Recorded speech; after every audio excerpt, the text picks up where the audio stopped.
Hi friends, మేము జపాలి వచ్చాము. Welcome back to my channel. ఈరోజు శ్రీవారి సేవలో భాగంగా తిరుమలలోని జపాలి అయితే చూద్దామని అయితే వచ్చేసాము. జపాలి చూడని వాళ్ళు ఎవరైనా ఉంటే తప్పకుండా అయితే విజిట్ చేయండి. ఒక కథనం ప్రకారం సాక్షాత్తు హనుమంతుడే ఇక్కడ ప్రశాంతమైన వాతావరణంలో ఓదార్పు ప్రశాంతతను కోరుతూ ఈ ప్రశాంతమైన ప్రదేశానికి తరచుగా వచ్చేవారని పెద్దలైతే చెప్తున్నారు. మన తిరుమలలో మనం చూడవలసిన ముఖ్యమైన ప్రదేశాలలో జపాలి అయితే ఒకటి.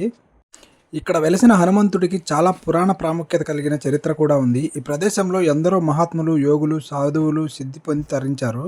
ఈ జపాలి అనేది తిరుమల నుంచి 5 కిలోమీటర్ల దూరంలో అయితే ఉంటుంది. చూడడానికి ప్లేస్ అయితే చాలా అంటే చాలా బాగుంటుంది. ఫొటోస్కి, వీడియోస్కి అయితే ఎక్సలెంట్గా ఉంటుంది.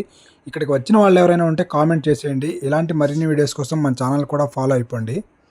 మీకు తీరని కోరికలు ఏదైనా ఉంటే ఖచ్చితంగా ఇక్కడ కోరుకున్నట్లయితే తప్పకుండా ఆ కోరికలు అయితే తీరుతాయి. ఇక్కడ మనకి ఒరిజినల్ రుద్రాక్షలు కూడా దొరుకుతాయి. ఎవరైనా కొనాలనుకుంటే తప్పకుండా ఇక్కడే కొనేసుకోండి.